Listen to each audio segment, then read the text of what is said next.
Sebelum ceritanya dimulai, silahkan tulis di kolom komentar dari daerah mana saja teman-teman yang menonton cerita ini. Jangan lupa like dan subscribe agar channel ini bisa semakin berkembang dan bisa mempersembahkan cerita yang lebih menarik lagi. Aroma gulai ayam yang kental dan kaya rempah menguar di seluruh penjuru rumah mungil kami. Asapnya mengepul dari panci tanah liat, menari-nari di udara sore yang hangat. Aku mengaduknya perlahan, memastikan santan tidak pecah, sebuah ritual yang kulakukan dengan penuh cinta. Bagiku, memasak bukan sekadar kewajiban, melainkan cara terbaik untuk menuangkan seluruh kasih sayangku untuk Doni, suamiku. Rumah kami memang tidak besar, sebuah peninggalan orang tuaku yang sengaja kupilih untuk kami tinggali. Perabotannya sederhana, namun setiap sudutnya bersih dan tertata rapi. Disinilah, dalam kesederhanaan ini, aku berharap bisa membangun istana cinta kami yang sesungguhnya, jauh dari bayang-bayang kemewahan yang sengaja kutinggalkan di masa lalu. 3 tahun sudah aku menyandang status sebagai Nyonya Anissa Firmansyah. 3 tahun yang kujalani dengan penuh bakti. Aku mendedikasikan hidupku untuk menjadi istri yang sempurna bagi Doni. Menyiapkan kemejanya di pagi hari, membuatkan bekal makan siangnya, hingga menyambutnya pulang dengan senyum dan hidangan hangat di malam hari. Doni adalah duniaku. Aku mencintainya dengan tulus. Mencintai ambisinya yang membara untuk sukses, juga semangatnya yang tak pernah padam. Aku percaya, di balik sifatnya yang terkadang sedikit angkuh dan terobsesi dengan status sosial, ada seorang pria baik yang dulu pernah membuatku jatuh cinta. Karena keyakinan itulah, aku rela menyembunyikan jati diriku yang sebenarnya. Baginya, aku hanyalah Anissa, seorang gadis yatim piatu tanpa latar belakang keluarga yang bisa dibanggakan. Dan aku tidak keberatan, karena aku ingin dia mencintaiku apa adanya, bukan karena siapa aku sesungguhnya. Suara deru motor Doni yang mendekat membuyarkan lamunanku. Segera kuletakkan sendok kayu dan bergegas ke depan, membuka pintu dengan senyum terukir di wajah. Doni masuk dengan wajah yang berbeda dari biasanya. Ada seberkas cahaya aneh di matanya, campuran antara bangga, gembira, dan sedikit gugup. Ia tidak langsung duduk di kursi makan seperti biasa, melainkan berdiri di tengah ruang tamu, memandangku dengan tatapan menilai. "Anissa, coba tebak apa yang aku bawa," katanya sambil mengangkat sebuah amplop tebal berwarna emas sampanye yang sejak tadi dipegangnya. Amplop itu tampak begitu mewah, terbuat dari kertas bertekstur dengan logo perusahaan yang diembos dengan tinta berkilauan. "Apa itu, Mas?" tanyaku sambil mendekat, mengeringkan tanganku yang basah di celemek. "Ini bukan sekadar surat," ujarnya dengan nada penuh penekanan. "Ini adalah pengakuan. Ini adalah tiket menuju level selanjutnya." Ia membuka amplop itu dengan hati-hati dan mengeluarkan sebuah kartu undangan yang tak kalah megah. Pesta tahunan perusahaan. Hanya manajer tingkat atas dan karyawan berprestasi yang diundang. Dan aku, Anissa, aku salah satunya. Aku bisa melihat binar kebanggaan yang meluap-luap dari matanya. Aku pun ikut merasakan kebahagiaan itu. Aku tahu betapa keras Doni bekerja, betapa ia mendambakan pengakuan seperti ini. Aku meraih tangannya dan menggenggamnya erat. "Selamat, Mas. Aku bangga sekali sama kamu. Acara sebesar ini pasti seru sekali. Kapan acaranya? Aku harus pakai baju apa ya nanti?" tanyaku antusias. Benakku sudah membayangkan aku akan berdiri di sampingnya, menjadi pendamping yang paling mendukungnya. Namun, senyum di wajah Doni sedikit memudar. Ia menarik tangannya perlahan dari genggamanku. "Nah, itu dia masalahnya, sayang," mulainya dengan nada yang dibuat sepelan mungkin. "Acara ini sangat formal. Isinya hanya petinggi-petinggi perusahaan. Semua pembicaraannya soal bisnis, merger, saham. Kamu pasti akan bosan sekali di sana." Antusiasmeku seketika menyusut. "Bosan? Kenapa bosan? Ada kamu di sana. Mana mungkin aku bosan?" balasku, mencoba menjaga nada suaraku tetap ceria. Doni menghela napas, seolah sedang menjelaskan sesuatu yang rumit pada anak kecil. "Bukan begitu, Anissa. Maksudku, ini bukan acara untuk bersenang-senang. Ini lebih seperti ajang lobi, membangun koneksi. Aku harus fokus. Aku harus bisa berbaur dengan mereka. Kalau kamu ada di sana, aku khawatir tidak bisa memberikan perhatian penuh padamu. Aku tidak mau kamu merasa diabaikan." Kata-katanya terdengar begitu logis dan penuh perhatian. Namun entah mengapa ada sebuah bilah tajam tak kasat mata yang mengiris hatiku. Rasanya seperti ia sedang membangun sebuah dinding di antara kami. Aku menatap matanya, mencari kesungguhan di sana, atau mungkin secercah keinginan agar aku tetap datang. Tapi yang kutemukan hanyalah tatapan yang memohon pengertian, agar aku tidak membebani langkahnya. "Jadi, Mas mau pergi sendiri?" tanyaku lirih. Hanya untuk kali ini, sayang. Anggap saja ini bagian dari pekerjaanku. Semua yang kulakukan ini juga demi masa depan kita, kan?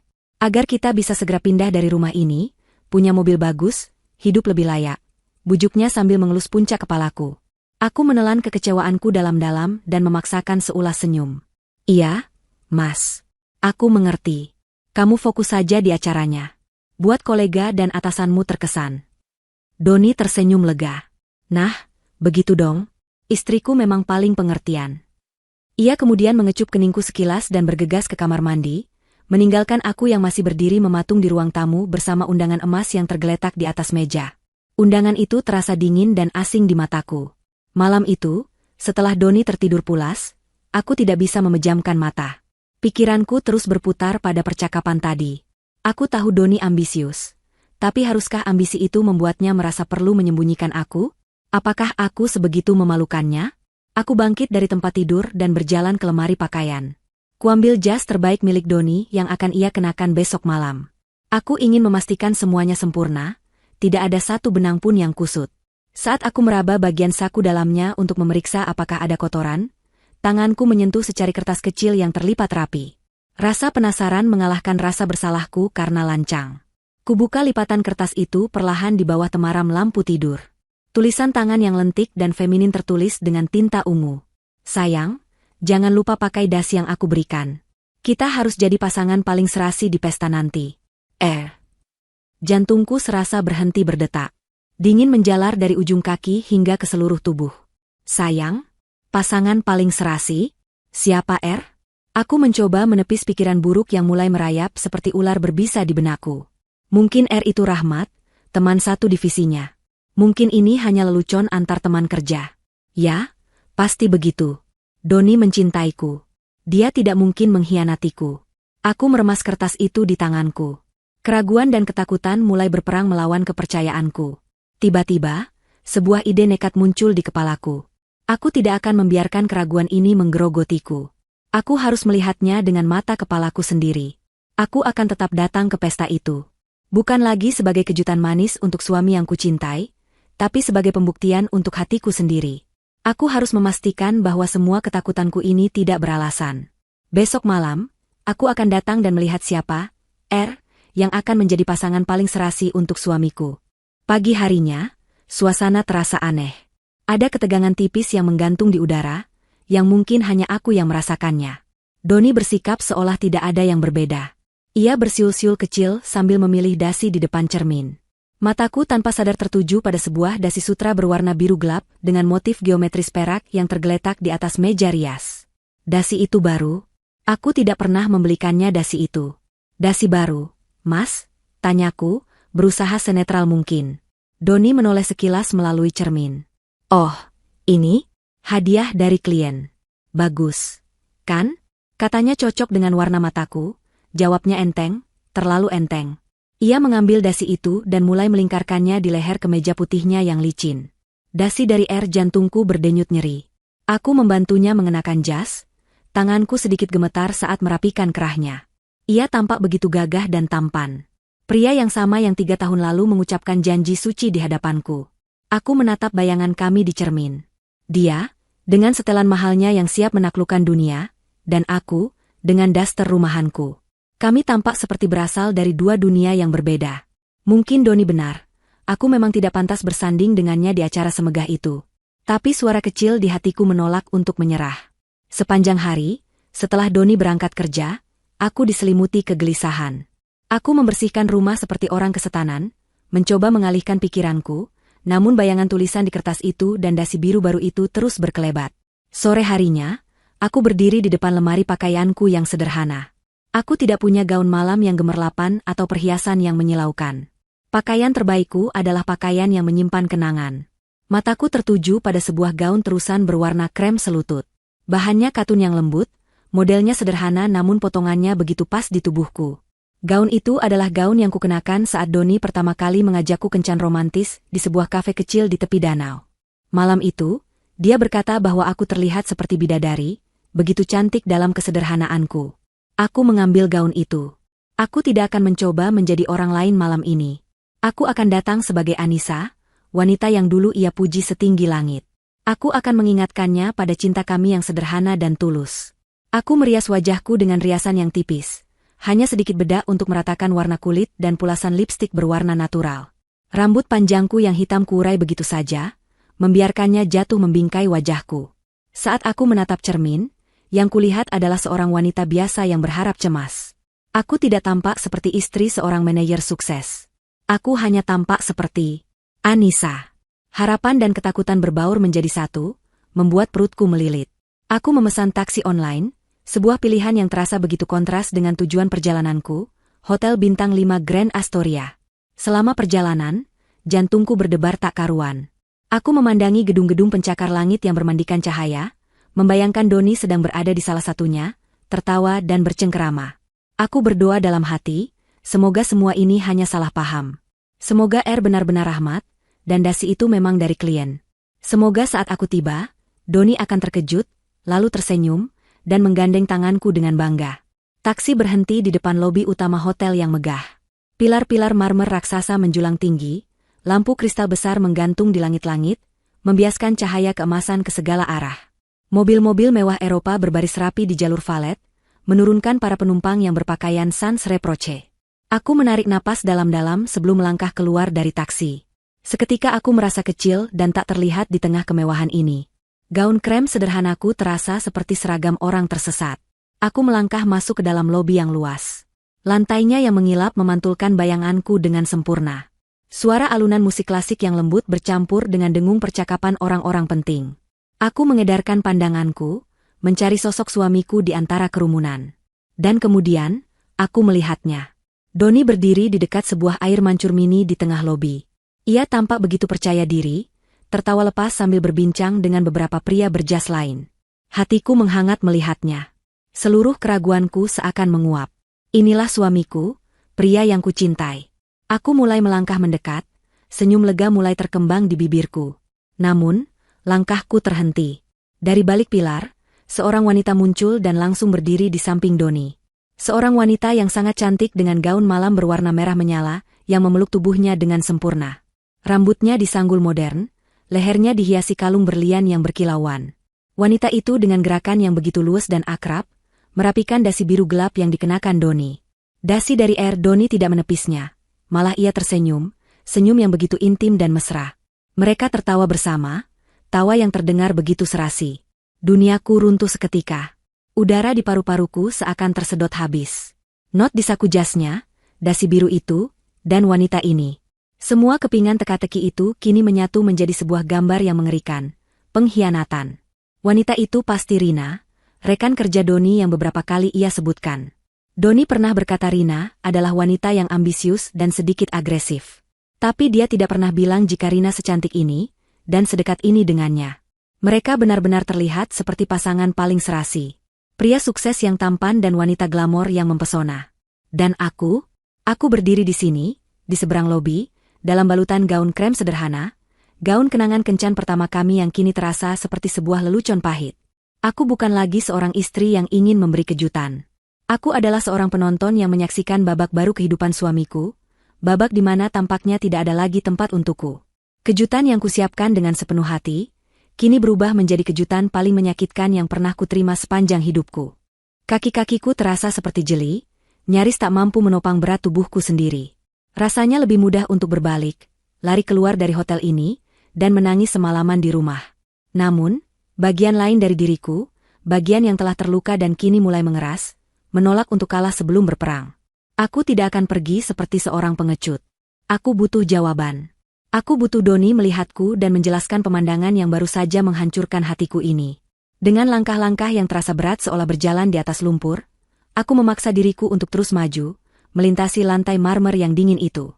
Setiap langkah mendekati mereka, jantungku berdegup semakin kencang, memukul-mukul rusukku dengan brutal. Suara tawa mereka terdengar semakin jelas, semakin menyakitkan.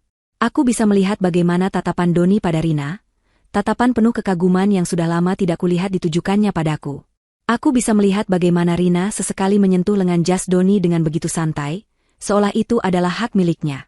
Ketika jarak kami hanya tinggal beberapa meter, aku berhenti sejenak, mengumpulkan sisa-sisa kekuatan yang kumiliki. Aku merapikan gaunku yang tidak kusut, mencoba menampilkan ekspresi setenang mungkin, meskipun di dalam diriku sedang terjadi badai tsunami. Lalu, dengan suara yang kuyakinkan agar tidak bergetar, aku memanggilnya. Mas Doni.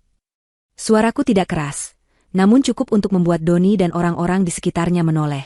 Kejutan, tambahku, memaksakan seulas senyum yang terasa kaku dan perih di bibirku.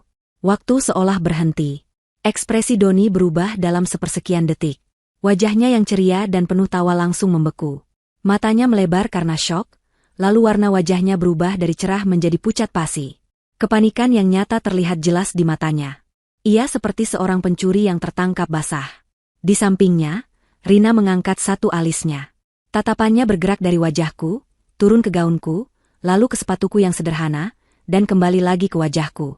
Tatapan itu penuh dengan cemooh dan superioritas. Seolah ia sedang mengamati serangga aneh yang tersesat masuk ke istananya. Teman-teman Doni yang tadi asyik berbincang kini terdiam. Mereka memandangku dengan tatapan ingin tahu, berbisik-bisik di antara mereka sendiri. Atmosfer yang tadinya hangat dan penuh tawa kini menjadi canggung dan dingin. Aku bisa merasakan puluhan pasang mata menusukku, menilaiku, dan mempertanyakan kehadiranku di sana. Anissa, kamu sedang apa kamu di sini? Tanya Doni, suaranya terdengar tercekat. Ia melirik sekilas ke arah Rina, seolah mencari petunjuk atau pertolongan. Aku ingin memberimu kejutan. Menemanimu di hari pentingmu, jawabku, mencoba menjaga senyumku tetap di tempatnya, meskipun rasanya bibirku akan robek. Doni tampak semakin panik. Ia tertawa dengan suara yang aneh dan dipaksakan. Kejutan? Ya, ini benar-benar kejutan. Aku kan sudah bilang kamu tidak perlu datang. Sayang, acaranya pasti membosankan untukmu. Ia menggunakan panggilan, sayang, namun nadanya terdengar seperti sebuah peringatan. Rina berdeham pelan, sebuah suara kecil yang berhasil menarik seluruh perhatian Doni kembali padanya. Doni, kamu belum mengenalkan temanmu ini pada kami, kata Rina dengan suara yang manis namun penuh racun. Ia sengaja menggunakan kata, temanmu, sebuah penegasan halus bahwa ia tidak menganggapku lebih dari itu. Doni tampak semakin terpojok. Keringat dingin mulai membasahi pelipisnya. Ia memandangku, lalu memandang Rina, lalu ke kolega-koleganya yang menunggu dengan penuh rasa ingin tahu. Aku bisa melihat pertarungan batin di matanya. Pertarungan antara mengakui aku sebagai istrinya dan mempertahankan citra sempurna yang sedang ia bangun di dunia barunya ini. Dan aku tahu, bahkan sebelum ia membuka mulutnya, sisi mana yang akan ia pilih. Seorang pria yang lebih tua, yang tampak seperti salah satu atasan Doni, melangkah mendekat. Ia tersenyum ramah ke arahku, senyum yang tulus di tengah lautan kepalsuan ini. Don, ini siapa? Cantik sekali. Istrimu. Ya? Kenalkan dong pada kami, ujarnya dengan nada kebapakan. Pertanyaan itu adalah sebuah todongan senjata tepat di kepala Doni. Tidak ada lagi jalan untuk menghindar. Semua mata kini tertuju padanya, menantikan jawabannya. Rina menyilangkan lengannya di dada, tatapannya ke arah Doni begitu tajam, dingin, dan penuh tuntutan. Seolah berkata, awas kalau kamu salah bicara. Doni menelan ludahnya dengan susah payah. Ia menatapku sekilas, dan di matanya aku tidak melihat cinta, tidak melihat penyesalan, yang kulihat hanyalah rasa malu. Ia malu padaku. Ia malu dengan penampilanku. Ia malu dengan keberadaanku. Saat itu juga, aku tahu bahwa suamiku, pria yang selama ini kupercaya dan kubanggakan, akan segera menghancurkan hatiku menjadi debu di depan semua orang ini. Sapaan dinginku akan dibalas dengan sebuah penghinaan yang tak akan pernah kulupakan seumur hidupku. Keheningan yang terasa memekakan telinga menyelimuti kelompok kecil kami. Pertanyaan ramah dari atasan Doni menggantung di udara, menuntut sebuah jawaban. Aku menahan napas, sebagian kecil dari diriku yang naif masih berharap Doni akan melakukan hal yang benar. Berharap ia akan menggenggam tanganku dan berkata, ya, Pak. Kenalkan, ini Anissa, istri saya. Sebuah kalimat sederhana yang bisa menyelamatkan harga diriku dan sisa-sisa pernikahan kami. Namun, yang terjadi selanjutnya adalah sebuah pengkhianatan yang paling kejam. Doni menarik napas dalam-dalam, seolah mengumpulkan keberanian untuk sebuah kebohongan besar. Ia kemudian tertawa, sebuah tawa yang dipaksakan dan terdengar sumbang di telingaku. Ia melambaikan tangannya dengan gerakan meremehkan ke arahku. Istri saya? Bukan, Pak. Bapak salah paham, katanya dengan nada ringan, seolah sedang meluruskan kesalahpahaman kecil. Oh, ini? Lanjutnya sambil melirikku sekilas dengan ujung matanya, tatapannya begitu dingin seolah aku adalah orang asing. Dia ini pembantu di rumah saya. Kebetulan tadi disuruh mengantar sesuatu yang tertinggal. Dunia seakan meledak di sekitarku, lalu hancur berkeping-keping dalam keheningan yang absolut. Kata-kata itu, dia ini pembantu di rumah saya, menghantamku seperti sebuah boge mentah yang tak terlihat, membuat napasku sesak dan pandanganku kabur. Telingaku berdenging hebat, meredam suara-suara lain di sekitarku. Aku hanya bisa menatap Doni, mulutku sedikit terbuka karena tidak percaya. Pria yang tidur di sampingku setiap malam, pria yang kubuatkan sarapan setiap pagi, pria yang kuanggap sebagai pusat alam semestaku, baru saja melucuti seluruh identitasku dan melemparkannya ke lantai untuk diinjak-injak. Senyum kemenangan yang begitu sinis terukir di wajah Rina. Ia melirikku dengan tatapan penuh kemenangan, seolah berkata, "Lihat, inilah tempatmu yang sebenarnya." Beberapa kolega Doni tampak terkejut, sementara yang lain berusaha menyembunyikan senyum geli mereka. Mereka kini memandangku dengan cara yang berbeda. Bukan lagi dengan rasa ingin tahu, melainkan dengan tatapan merendahkan yang biasa mereka berikan kepada para pelayan hotel. Atasan Doni yang tadi bertanya tampak sedikit bingung dan tidak enak hati. "Oh, begitu ya? Maaf. Saya kira," katanya canggung. "Tidak apa-apa, Pak. Wajar kalau salah sangka," potong Doni cepat, berusaha mengendalikan situasi. Namanya juga orang kampung, kadang penampilannya suka berlebihan. Ia menambahkan hinaan itu seolah tidak cukup dengan yang pertama, menusukkan belati lebih dalam kelukaku yang sudah menganga. Aku masih membeku di tempatku. Tubuhku terasa kaku, lidahku keluh. Aku ingin berteriak, menangis, menampar wajahnya, tapi tidak ada satu otot pun di tubuhku yang bisa bergerak. Aku hanya bisa berdiri di sana, menjadi pusat perhatian yang memalukan, sementara martabatku sebagai seorang istri dan sebagai seorang manusia dicabik-cabik oleh suamiku sendiri. Rasanya seperti aku sedang telanjang di tengah keramaian, setiap tatapan mereka terasa seperti cambukan. Untuk membuat sandiwara ini menjadi lebih nyata, Rina mengambil peran. Ia melangkah maju sedikit, memandangku dari ujung kepala sampai ujung kaki dengan tatapan seorang majikan kepada bawahannya. Ia menjentikan jarinya tepat di depan wajahku, sebuah gerakan yang begitu menghina dan merendahkan. "Hei, kalau begitu, tolong ambilkan kami minum. Cepat, ya," ucapnya dengan nada memerintah yang dibuat-buat, namun matanya menari-nari penuh kepuasan jahat. Permintaan itu adalah garam yang ditaburkan di atas lukaku. Mereka tidak hanya menghinaku dengan kata-kata, mereka kini mulai memperlakukanku sesuai dengan peran yang mereka ciptakan untukku. Semua orang menunggu reaksiku. Mereka ingin melihat apakah si pembantu ini akan patuh pada perintah majikan barunya. Doni tidak melakukan apa-apa untuk menghentikannya. Ia hanya berdiri diam, wajahnya mengeras, seolah menyetujui permainan kejam ini.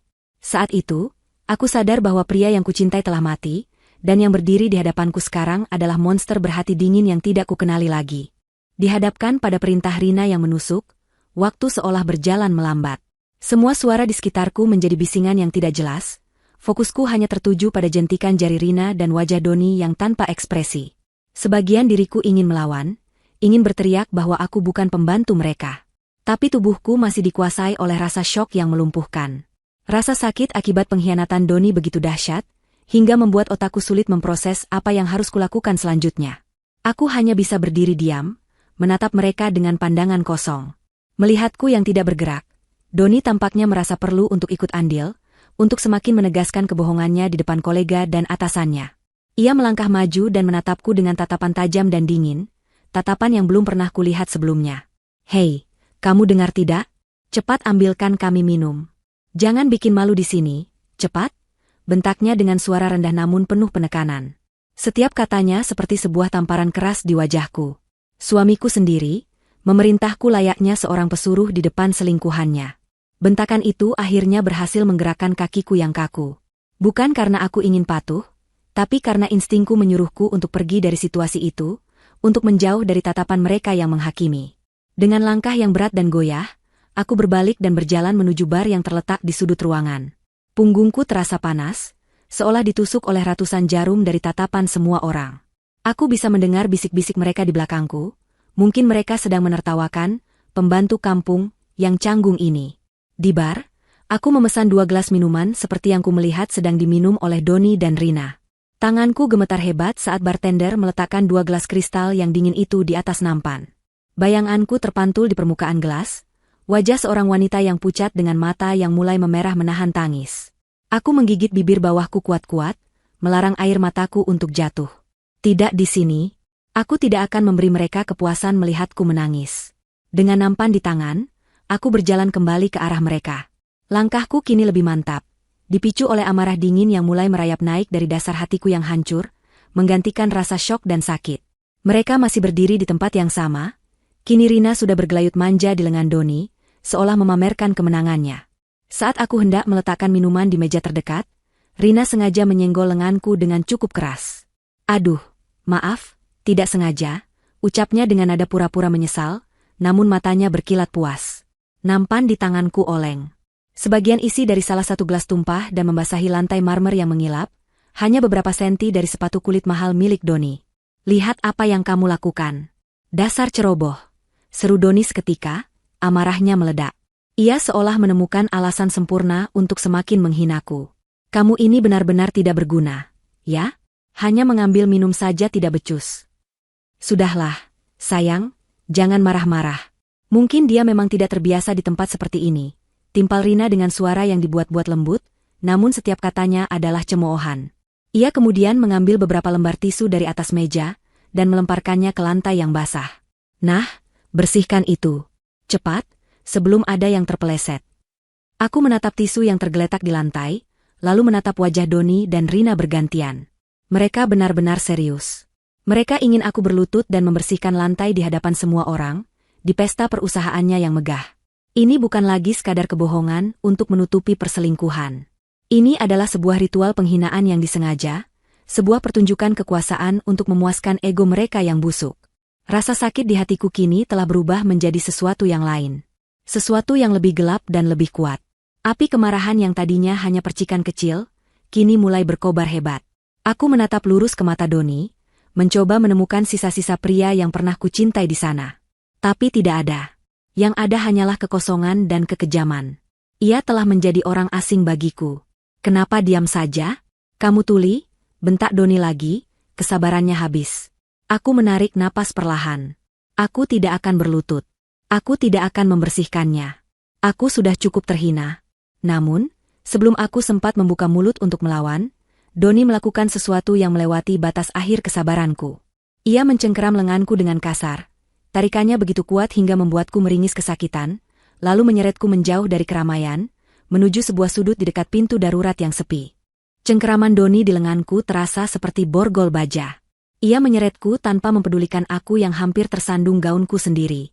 Di sudut yang remang-remang, jauh dari panggung utama pesta, ia membanting tubuhku ke dinding dengan kasar. Punggungku membentur tembok yang dingin, membuatku sedikit terkesiap karena sakit dan kaget. Untuk apa kamu kesini? Hah? Desisnya, wajahnya begitu dekat dengan wajahku. Napasnya beraroma alkohol dan kemarahan. Matanya yang biasanya hangat kini menatapku dengan kebencian murni. Apa tujuanmu datang ke sini? Mau merusak reputasiku? Mau membuatku malu di depan semua orang penting? Suaranya rendah, namun penuh dengan getaran amarah yang tertahan. Aku menatap wajahnya, wajah yang pernah kucium setiap pagi, kini terlihat begitu mengerikan. Rasa takut mencoba merayapiku, namun api kemarahan di dalam diriku jauh lebih besar. Aku hanya ingin menemanimu, Mas, jawabku lirih, suaraku serak karena menahan gejolak emosi. Itu adalah kebenaran awalku, alasan suciku sebelum semuanya berubah menjadi mimpi buruk. Aku istrimu. Apa salah jika seorang istri ingin mendampingi suaminya?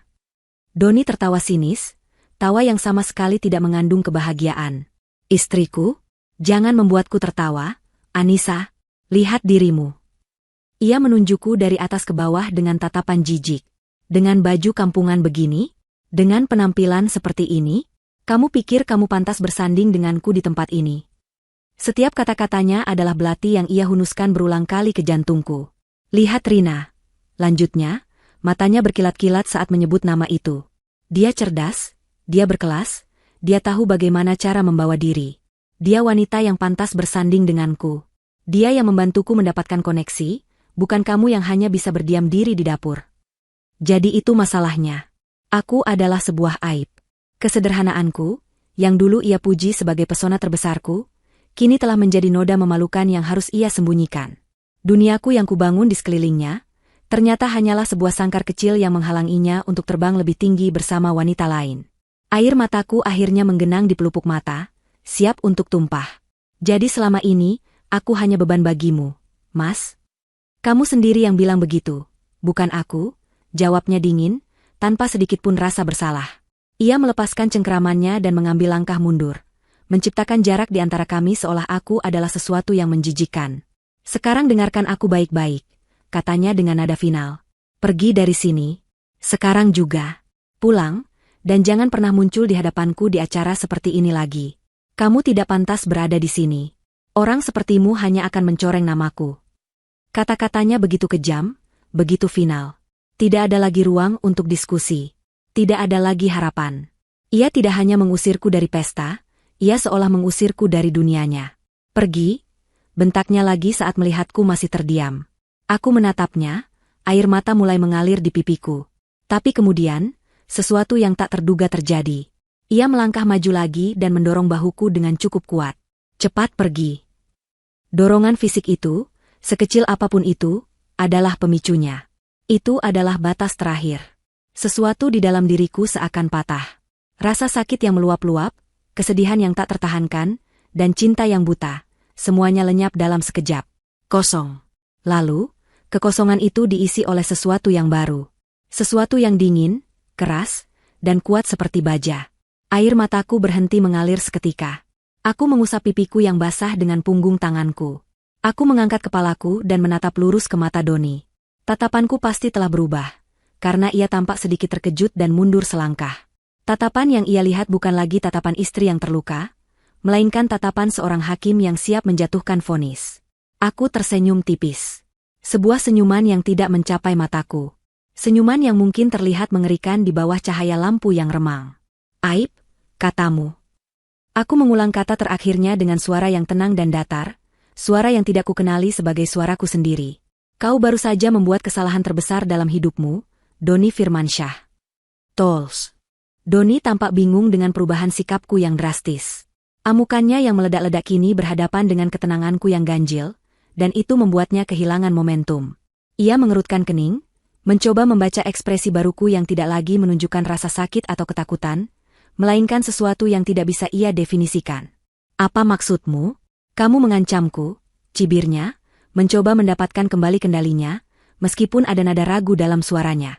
Sudah kubilang, pergi sekarang sebelum aku benar-benar memanggil keamanan untuk menyeretmu keluar. Jangan mempermalukan dirimu lebih jauh lagi. Aku tidak menjawab.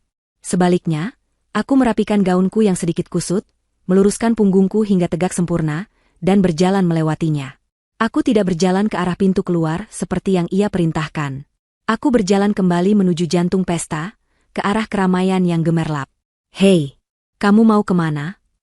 Anissa, panggil Doni, suaranya terdengar panik. Ia mengikutiku dari belakang, mencoba meraih lenganku, namun aku bergerak lebih cepat. Langkahku mantap dan penuh tujuan. Orang-orang yang tadi memandangku dengan hinaan, kini menatapku dengan heran saat aku berjalan lurus melintasi ruangan. Aku tidak lagi menunduk. Aku menatap lurus ke depan, mataku tertuju pada satu titik. Panggung kecil di sudut ruangan tempat seorang MC sedang membacakan beberapa pengumuman dengan suara ceria. Di belakangnya, sebuah spanduk besar bertuliskan, Pesta Tahunan Berkah Maju Group, terpampang dengan megah.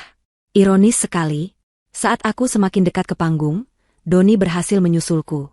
Anissa, hentikan. Jangan berbuat gila, bisiknya dengan marah, mencoba menghalangi jalanku. Rina, yang melihat keributan kecil itu dari kejauhan, mulai berjalan mendekat dengan wajah khawatir sekaligus kesal. Aku tidak mempedulikan mereka. Dengan gerakan cepat yang tidak terduga, aku naik atas panggung yang hanya beberapa langkah tingginya. MC yang sedang berbicara terkejut dan berhenti di tengah kalimat. Musik yang mengalun lembut seketika berhenti atas isyarat seorang teknisi yang bingung. Seluruh aktivitas di dalam ballroom itu terhenti. Ratusan pasang mata kini serempak tertuju padaku, wanita bergaun krem sederhana yang berdiri di bawah sorotan lampu panggung. Keheningan total menyelimuti ruangan. Dari atas panggung, aku bisa melihat semuanya dengan jelas. Wajah-wajah yang terkejut, bingung, dan ingin tahu. Dan di antara kerumunan itu, aku melihat wajah Doni yang pucat pasi seperti kertas, dan Rina yang menatapku dengan horor. Mereka tahu aku akan melakukan sesuatu yang akan menghancurkan malam sempurna mereka. Aku meraih mikrofon dari penyangganya. Benda itu terasa dingin dan berat di tanganku. Aku menarik napas dalam-dalam, bukan karena gugup, tapi untuk mengumpulkan semua kekuatan yang kusiapkan untuk badai yang akan datang. Selamat malam semuanya, sapaku. Suaraku, yang diperkuat oleh pengeras suara, terdengar jelas, tenang, dan tanpa getar sedikitpun. Suara itu menggema ke setiap sudut ruangan, menuntut perhatian penuh. Maaf mengganggu pesta Anda sekalian. Aku berhenti sejenak, membiarkan ketegangan di ruangan itu meningkat. Mataku menyapu seluruh hadirin, sebelum akhirnya berhenti dan mengunci tatapanku pada Doni. Perkenalkan, pria di sana, kataku sambil menunjuk lurus ke arah Doni, membuatnya menjadi pusat perhatian. Semua orang mengikuti arah telunjukku. Doni tampak ingin ditelan bumi. Pria yang mengenakan jas mahal dan dasi sutra biru itu, Doni Firmansyah, yang beberapa saat lalu dengan bangganya memperkenalkan saya kepada atasannya sebagai pembantunya. Suara gumaman terkejut dan tidak percaya langsung menyebar seperti api di seluruh ruangan. Orang-orang mulai berbisik, saling pandang, lalu kembali menatap Doni dengan ekspresi yang berubah total. Kenyataannya, lanjutku dengan nada yang lebih tegas, pria itu adalah suami saya. Gempar. Suasana yang tadinya hanya bisik-bisik kini berubah menjadi riuh. Pernyataanku adalah sebuah bom yang meledak di tengah pesta mereka. Dan dia, aku melanjutkan, tidak memberikan jeda bagi siapapun untuk mencerna informasi itu. Suami saya, Doni Firmansyah, baru saja menghina saya, mempermalukan saya, bahkan mendorong saya dan mengusir saya dari pesta ini. Alasannya? Karena menurutnya, penampilan saya yang sederhana ini adalah sebuah aib yang tidak pantas bersanding dengannya di acara megah milik perusahaan terhormat ini. Aku berhenti lagi, menatap wajah Doni yang kini dipenuhi campuran antara amarah dan ketakutan yang luar biasa. Ia tampak ingin menyangkal, tapi lidahnya keluh. Tapi ada satu hal kecil yang lupa suamiku ketahui tentang pembantu ini, kataku, kini dengan nada suara yang mulai menajam, mengandung kekuatan yang selama ini kupendam. Mungkin sudah saatnya aku memperkenalkan diri dengan benar kepada Anda semua, para karyawan, manajer, dan jajaran direksi dari perusahaan ini. Aku berdiri lebih tegak, dagu terangkat, menatap mereka semua dengan tatapan yang tak tergoyahkan. Nama lengkap saya, Anissa Widya Atmaja, putri tunggal dari almarhum Bapak Hartono Widya Atmaja, pendiri Berkah Maju Group. Keheningan yang terjadi setelah aku mengucapkan nama lengkapku adalah jenis keheningan yang berbeda. Bukan lagi keheningan karena bingung, melainkan keheningan yang syarat akan keterkejutan absolut. Nama, Widya Atmaja, adalah nama keramat di perusahaan ini. Nama sang pendiri legendaris yang fotonya terpajang di lobi utama. Untuk sesaat, tidak ada yang bergerak. Ratusan orang hanya bisa menatapku dengan mulut sedikit terbuka, mencoba menghubungkan wajah sederhanaku dengan nama besar yang baru saja kuucapkan. Kemudian, tawa pecah. Bukan tawa dari semua orang, tapi tawa yang paling menyakitkan datang dari Doni dan Rina. Mereka tertawa gugup pada awalnya, lalu tawa itu menjadi lebih keras, seolah menganggap ini adalah lelucon paling absurd yang pernah mereka dengar. "Kamu sudah gila?" teriak Doni dari tempatnya berdiri, wajahnya merah padam karena malu dan marah. "Dasar wanita gila. Jangan percaya padanya. Dia stres karena saya tinggal ke pesta. Dia pasti mengarang semua ini." Rina ikut menimpali, "Benar? Mana mungkin pewaris Berkah Maju Group berpenampilan seperti ini? Jangan-jangan dia penyusup. Keamanan. Panggil keamanan." Beberapa orang mulai ikut ragu. Pernyataanku memang terdengar terlalu luar biasa untuk menjadi kenyataan. Aku sudah menduga reaksi ini. Karena itu, aku tetap tenang. Aku tidak perlu berdebat dengan mereka. Aku hanya perlu membuktikannya. Aku mengeluarkan ponselku dari saku gaunku yang sederhana, sebuah ponsel yang tidak terlihat mewah namun memiliki akses tak terbatas. Dengan gerakan yang tenang, aku menekan sebuah nomor panggilan cepat di layar. Aku sengaja mengaktifkan mode loudspeaker agar semua orang bisa mendengar. Nada sambung berbunyi 2 kali sebelum sebuah suara berat yang berwibawa dan sangat dikenal di perusahaan menjawab. "Selamat malam, Nona Anissa. Ada yang bisa saya bantu?" Seluruh jajaran manajer senior dan direksi langsung mengenali suara itu. Itu adalah suara Pak Budi Santoso, direktur utama yang menjabat saat ini, tangan kanan kepercayaan almarhum ayahku. "Selamat malam, Pak Budi," jawabku dengan tenang. "Saya harap saya tidak mengganggu. Bisakah Bapak datang ke ballroom utama sekarang? Tolong bawa serta salinan dokumen pengesahan waris atas nama saya, dan juga kartu identitas dewan direksi saya. Ada sedikit kesalahpahaman di sini yang perlu diluruskan." "Tentu saja, Nona. Saya segera ke sana," jawab Pak Budi tanpa keraguan sedikitpun. Sambungan teleponku tutup. Suasana di ruangan itu kini berubah total. Keraguan mulai berganti menjadi rasa penasaran yang luar biasa. Wajah Doni dan Rina berubah dari tawa mengejek menjadi horor murni. Mereka tahu siapa Pak Budi. Jika direktur utama sendiri yang datang, maka ini bukanlah lelucon. Kurang dari 2 menit kemudian, pintu utama ballroom terbuka. Pak Budi yang berusia akhir 50-an, dengan setelan jas paling rapi dan aura yang sangat dihormati, berjalan masuk dengan langkah cepat. Di belakangnya, beberapa staf senior mengikuti dengan wajah tegang. Ia tidak mempedulikan orang lain. Matanya langsung tertuju ke panggung, ke arahku. Saat tiba di depan panggung, ia melakukan sesuatu yang membuat seluruh isi ruangan menahan napas. Ia membungkukkan badannya dengan hormat. "Nona Anissa, maaf saya terlambat. Ini dokumen yang Anda minta," katanya sambil menyerahkan sebuah map kulit tebal kepada asistennya, yang kemudian dengan sigap menghubungkan proyektor ke laptop dan menampilkan isi dokumen itu di layar besar di belakang panggung. Di layar itu, terpampang dengan jelas akta notaris, surat wasiat, dan struktur kepemilikan saham Berkah Maju Group. Dan di sana, di puncak tertinggi, tertulis nama, Anissa Widiatmaja, pemilik sah dan pemegang saham mayoritas. Wajah Doni menjadi putih seperti kapas. Lututnya lemas, ia hampir tersungkur jika tidak berpegangan pada sebuah meja. Rina gemetar hebat, wajahnya yang tadi angkuh kini dipenuhi ketakutan. Aku mengambil mikrofon kembali. Sebelumnya, suami saya dan selingkuhannya ini memperlakukan saya seperti pembantu. Mereka menyuruh saya mengambilkan minum, dan bahkan menyuruh saya membersihkan lantai. Kataku, suaraku dingin menggema di ruangan yang kini senyap seperti kuburan. Aku menatap Rina yang gemetar. "Nona Rina, tadi Anda menjentikan jari dan menyuruh saya mengambil minum, bukan? Sekarang, coba Anda lakukan lagi." Rina membeku, matanya membelalak ngeri. "Saya? Ayo lakukan," bentakku, menggunakan otoritas yang baru saja kutegaskan. Suaraku begitu kuat hingga membuat Rina tersentak kaget. Dengan tangan gemetar hebat, ia berjalan terseok-seok ke bar, mengambil segelas air, dan membawanya ke arahku dengan kepala tertunduk dalam, menyerahkannya seperti seorang hamba. Aku menerima gelas itu, lalu menatap Doni yang masih terpaku. "Dan kau, suamiku, kau tega menjatuhkan minuman dan menyuruh istrimu sendiri membersihkannya dengan tisu di hadapan semua orang." Aku sengaja menyenggol gelas di tanganku, menumpahkan isinya di dekat sepatu kulit mahal Doni yang kini terasa tidak ada harganya. Aku lalu melemparkan beberapa lembar tisu ke lantai. "Sekarang, bersihkan. Sama seperti yang kau perintahkan padaku tadi. Berlutut dan bersihkan." Doni menatap sekeliling dengan putus asa, mencari pertolongan, namun semua orang hanya menatapnya dengan pandangan campuran antara jijik, kasihan, dan penghakiman. Harga dirinya telah dilucuti habis-habisan. Dengan tubuh gemetar karena malu dan takut yang amat sangat, Doni berlutut. Tangannya yang biasa digunakan untuk menandatangani dokumen penting, kini memungut tisu dan mulai membersihkan tumpahan air di lantai, di hadapan ratusan koleganya. Pemandangan itu adalah sebuah karma yang disajikan dengan begitu cepat dan brutal.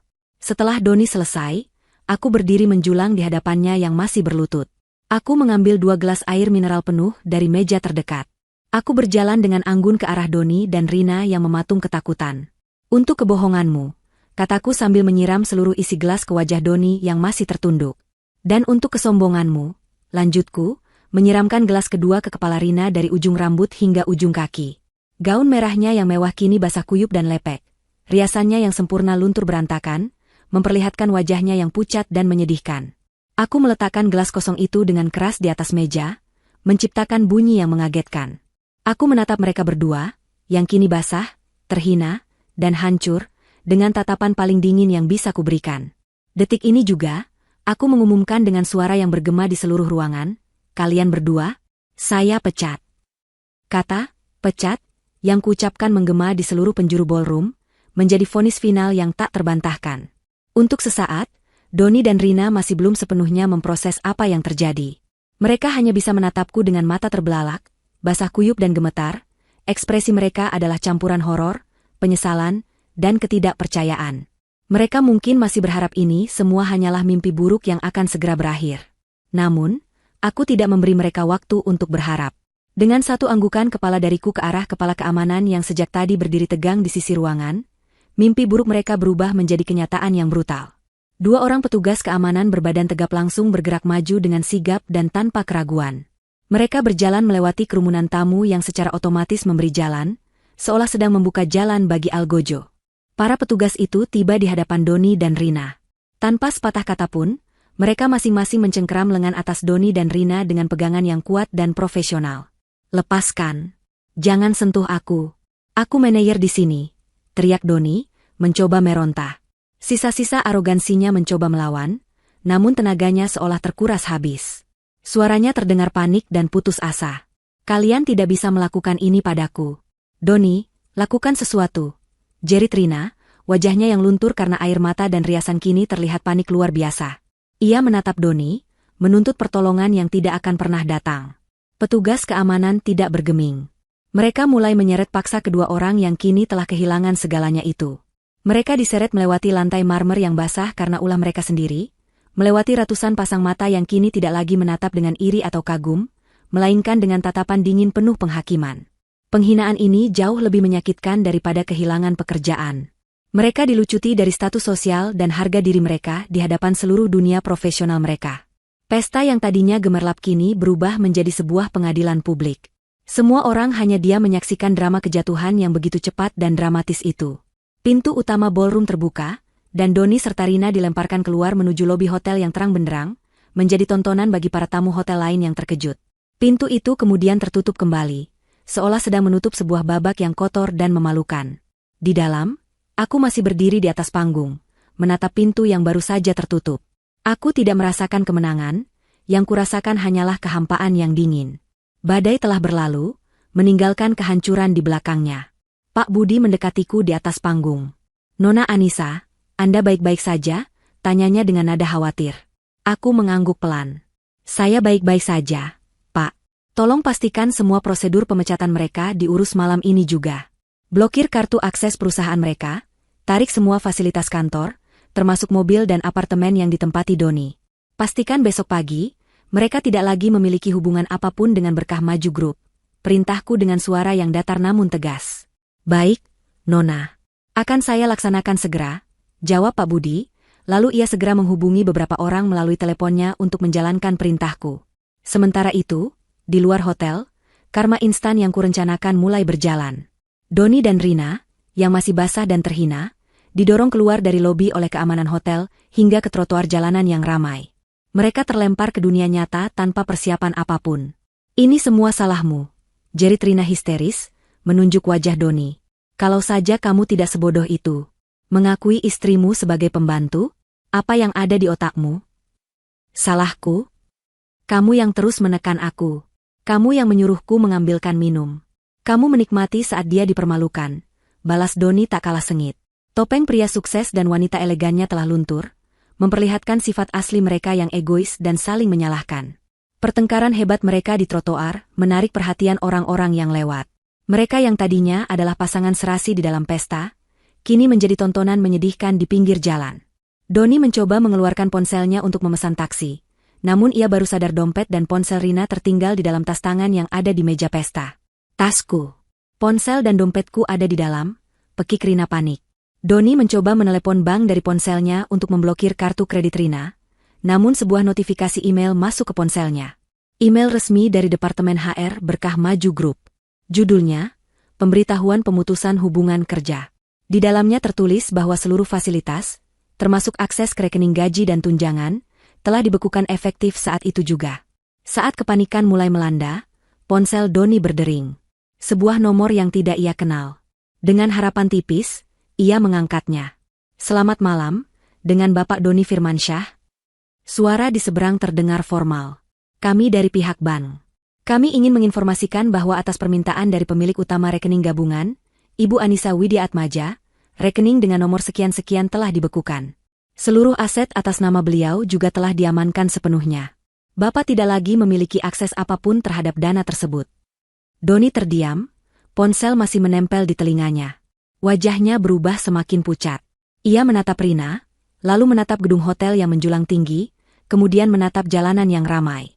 Mereka benar-benar terdampar. Tanpa pekerjaan, tanpa uang, tanpa tempat tinggal, dan tanpa harga diri. Mereka tidak punya apa-apa lagi selain pakaian basah yang melekat di badan dan rasa malu yang tak terhingga. 1 tahun berlalu sejak malam yang mengubah segalanya. Waktu berjalan, menyembuhkan luka dan menumbuhkan kekuatan baru. Aku tidak lagi bersembunyi di balik kesederhanaan. Aku menerima takdir dan tanggung jawabku. Aku, Anissa Widiatmaja, kini duduk di kursi CEO Berkah Maju Group, kursi yang dulu pernah diduduki oleh almarhum ayahku. Ruang kerja yang dulu terasa asing dan mengintimidasi, kini menjadi rumah keduaku. Aku belajar dengan cepat, dibimbing oleh Pak Budi dan para direksi yang loyal pada warisan ayahku. Kepemimpinanku membawa angin segar bagi perusahaan. Aku mengutamakan kesejahteraan karyawan dan integritas, dua hal yang mulai luntur di bawah manajemen sebelumnya. Keputusanku yang tegas namun adil membuatku dihormati, bukan ditakuti. Wajahku kini sering muncul di sampul majalah bisnis, bukan sebagai sosialita, melainkan sebagai salah satu pemimpin wanita paling berpengaruh di negeri ini. Aku telah menemukan tahtaku yang sebenarnya, tahta yang dibangun bukan dari warisan semata, melainkan dari kerja keras, keteguhan, dan kemampuan untuk bangkit dari kehancuran. Aku bahagia. Aku utuh. Aku kuat. Di sisi lain kota, di sebuah gang sempit yang becek dan berbau apak, kehidupan berjalan dengan sangat berbeda. Di sebuah kamar kontrakan petak yang pengap, di mana cat dindingnya mengelupas dan atapnya sering bocor saat hujan, Doni dan Rina menjalani hari-hari mereka. Kemewahan yang pernah mereka puja kini, hanya menjadi kenangan pahit yang menyiksa. Doni, yang dulu selalu tampil licin dengan kemeja mahal, kini bekerja sebagai buruh serabutan di sebuah proyek bangunan. Kulitnya menghitam terbakar matahari, tangannya yang dulu terawat kini kapalan dan kotor. Setiap hari ia mengangkat beban berat di bawah tatapan mandor yang galak, mendapatkan upah yang hanya cukup untuk makan sekali sehari. Wajahnya selalu masam, dipenuhi garis-garis penyesalan dan kebencian pada takdir. Ia membenci Rina yang dianggapnya sebagai sumber sial, namun ia terlalu pengecut untuk hidup sendirian. Rina, yang dulu selalu memamerkan kuku-kukunya yang terawat sempurna dan gaun-gaun rancangan desainer, kini bekerja sebagai pencuci piring di sebuah warung makan yang ramai dan kotor. Aroma bawang dan minyak jelantah melekat permanen di rambut dan pakaiannya. Tangannya yang dulu mulus kini kasar dan sering terluka karena sabun colek dan air panas. Setiap malam ia pulang ke kontrakan dengan tubuh lelah dan hati yang hampa, disambut oleh wajah masam Doni yang selalu menyalahkannya. Cinta dan nafsu yang dulu mengikat mereka telah lama mati, digantikan oleh kebencian dan ketergantungan yang menyedihkan. Mereka terjebak bersama dalam lingkaran penderitaan yang mereka ciptakan sendiri. Pertengkaran karena masalah sepele seperti uang belanja atau lauk makan menjadi menu harian mereka. Suatu sore, saat sedang beristirahat di depan kontrakannya, Doni melihat sebuah pemandangan yang menusuk jantungnya. Sebuah televisi 14 inci milik tetangga yang diletakkan di depan rumah, sedang menyiarkan sebuah program bincang-bincang bisnis. Dan di layar itu, terpampang wajahku. Wajah Anissa. Aku tersenyum dengan begitu anggun dan percaya diri, menjawab pertanyaan dari pembawa acara dengan cerdas dan lugas. Di bawah namaku tertulis, Anissa Widiatmaja, CEO Berkah Maju Group. Doni terpaku. Ia melihat wanita di layar itu, wanita yang begitu bersinar, kuat, dan dihormati. Lalu ia menatap tangannya sendiri yang kotor dan kapalan. Ia teringat malam itu, malam di mana ia menyebut wanita luar biasa itu sebagai pembantu. Malam di mana ia menukar berlian paling berharga di dunia dengan sebuah batu kerikil yang ternyata beracun. Penyesalan yang begitu dalam dan menyesakkan menghantamnya, membuatnya sulit bernapas. Rina yang baru pulang kerja melihat pemandangan yang sama. Ia berhenti di mulut gang, menatap layar televisi dengan mata kosong. Wajah wanita yang pernah ia hina dengan menjentikan jarinya, kini tersenyum dari puncak dunia, sementara ia terjebak di dasar jurang yang paling dalam. Tidak ada lagi harapan. Tidak ada lagi jalan kembali. Mereka berdua, Doni dan Rina, ditakdirkan untuk menghabiskan sisa hidup mereka dalam kemiskinan dan penderitaan. Bukan hanya miskin harta, tetapi juga miskin jiwa. Setiap hari mereka akan dihantui oleh bayangan kesuksesanku. Sebuah pengingat abadi akan kesombongan dan pengkhianatan yang telah menghancurkan hidup mereka selamanya. Keadilan telah ditegakkan dengan cara yang paling memuaskan. Sementara aku membangun kembali istanaku, mereka akan selamanya mendekam di penjara penyesalan yang mereka bangun sendiri. Tentu saja. Di balik alur ceritanya yang dramatis dan memuaskan, kisah Tahta di Balik Daster menyimpan lapisan-lapisan pembelajaran yang mendalam dan relevan tentang sifat manusia, hubungan, nilai-nilai kehidupan, dan konsekuensi dari setiap pilihan. Cerita ini bukan sekadar fantasi balas dendam, melainkan sebuah cermin yang memantulkan realitas sosial dan moral, menawarkan wawasan berharga bagi siapapun yang menyimaknya. Berikut adalah penjabaran mendalam mengenai pembelajaran yang bisa kita ambil, yang membentang lebih dari 1.500 kata. 1. Kesia-siaan menilai seseorang dari penampilan luar. Ini adalah pelajaran paling fundamental dan sentral dalam keseluruhan cerita. Kesalahan fatal yang dilakukan Doni dan Rina, yang menjadi pemicu kehancuran mereka, adalah keyakinan buta bahwa penampilan luar adalah satu-satunya tolok ukur nilai seseorang.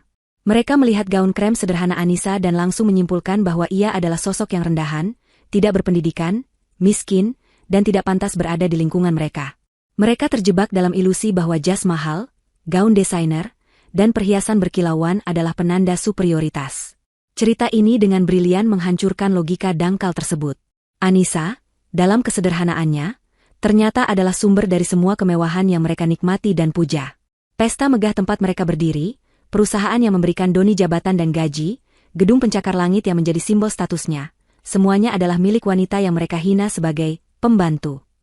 Ini adalah sebuah ironi yang begitu menusuk dan menjadi kritik tajam terhadap budaya masyarakat modern yang seringkali terobsesi dengan citra. Kita diajarkan bahwa kekayaan materi yang sesungguhnya dan kekuasaan sejati seringkali tidak berteriak. Ia bisa datang dalam keheningan, dalam balutan kerendahan hati, dan dalam sikap yang tidak pamer. Pembelajaran ini mengajak kita untuk melihat lebih dalam, melampaui merek pakaian, model gawai, atau jenis kendaraan yang seseorang gunakan. Karakter, integritas, kecerdasan, dan kebaikan hati adalah aset yang tak ternilai yang tidak bisa dilihat hanya dengan mata telanjang.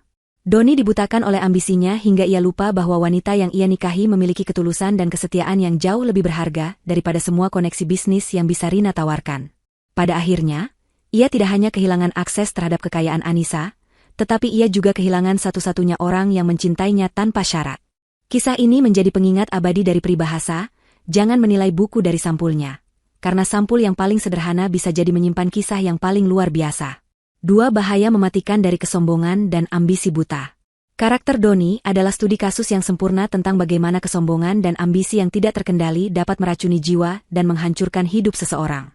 Ambisi itu sendiri bukanlah hal yang buruk. Ia adalah bahan bakar untuk kemajuan. Namun, ketika ambisi itu menjadi buta dan menghalalkan segala cara, ia berubah menjadi monster yang melahap nilai-nilai kemanusiaan. Doni tidak lagi melihat pernikahannya sebagai sebuah ikatan cinta, melainkan sebagai sebuah beban sosial yang menghambat laju karirnya. Ia melihat Anissa bukan sebagai pasangan hidup, melainkan sebagai aksesori yang tidak sesuai dengan citra, manajer sukses, yang ingin ia proyeksikan. Kesombongannya membuatnya merasa berhak mendapatkan yang lebih baik, dalam definisinya, yang lebih glamor, lebih kaya, dan lebih berpengaruh seperti Rina. Ia merasa begitu tinggi hingga ia berani melabeli istrinya sendiri sebagai pembantu, sebuah tindakan puncak dari arogansi yang melupakan akar dan asal-usul hubungan mereka. Cerita ini menunjukkan bahwa kesombongan adalah sebuah penyakit yang membutakan. Doni begitu sibuk mendongak ke atas, mengejar status yang lebih tinggi, hingga ia tidak menyadari bahwa ia sedang berdiri di atas ladang berlian. Ia rela mengorbankan Anissa demi mendapatkan validasi dari kolega dan atasannya, tidak sadar bahwa semua orang yang ingin ia buat terkesan itu, pada akhirnya, adalah bawahan dari wanita yang ia injak-injak. Kejatuhannya yang instan dan total adalah konsekuensi langsung dari kesombongannya. Langit seolah runtuh menimpanya tepat saat ia merasa berada di puncak dunia. Ini adalah pelajaran keras bahwa semakin tinggi seseorang terbang dengan sayap kesombongan, semakin keras dan fatal ia akan jatuh. Hidup yang dibangun di atas kebohongan dan penindasan terhadap orang lain adalah pondasi yang sangat rapuh, yang hanya menunggu waktu untuk runtuh. 3. Kekuatan sejati bersemayam dalam integritas dan kerendahan hati. Anissa adalah antitesis dari Doni dan Rina. Karakternya mengajarkan kita tentang kekuatan yang sesungguhnya. Di awal cerita, ia mungkin tampak lemah, penurut, dan naif. Namun, tindakannya didasari oleh sebuah prinsip yang kuat, integritas. Pilihannya untuk menyembunyikan identitasnya bukanlah karena ia minder, melainkan karena ia mencari sesuatu yang otentik, cinta yang tulus yang tidak didasari oleh status atau kekayaan. Ini adalah sebuah tindakan yang membutuhkan kekuatan karakter yang luar biasa. Kerendahan hatinya bukanlah sebuah kelemahan, melainkan sebuah pilihan sadar. Ia menemukan kebahagiaan dalam hal-hal sederhana, memasak untuk suaminya, merawat rumah, dan memberikan dukungan tulus. Namun, ketika integritas dan harga dirinya diinjak-injak secara brutal, cerita ini menunjukkan bahwa orang yang paling sabar sekalipun memiliki batasnya. Transformasi Anissa di pesta itu bukanlah perubahan dari lemah menjadi kuat. Melainkan, itu adalah momen di mana kekuatan yang selama ini ia simpan di dalam dirinya akhirnya dilepaskan.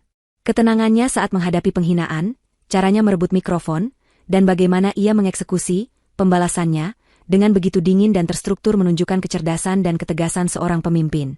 Ia tidak berteriak histeris atau menangis tanpa arah.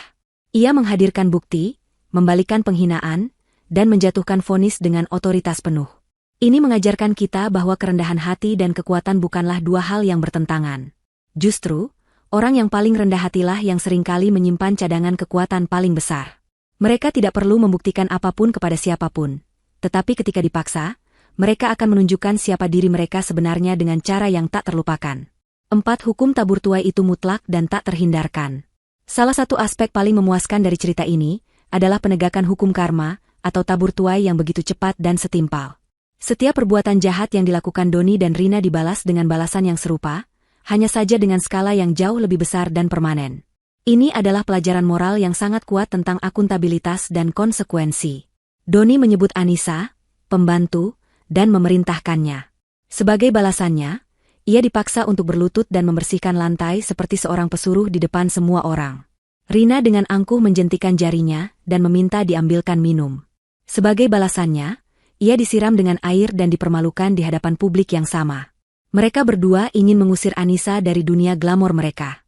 Pada akhirnya, merekalah yang diseret keluar dan dilemparkan ke jalanan, kehilangan akses ke dunia itu untuk selamanya.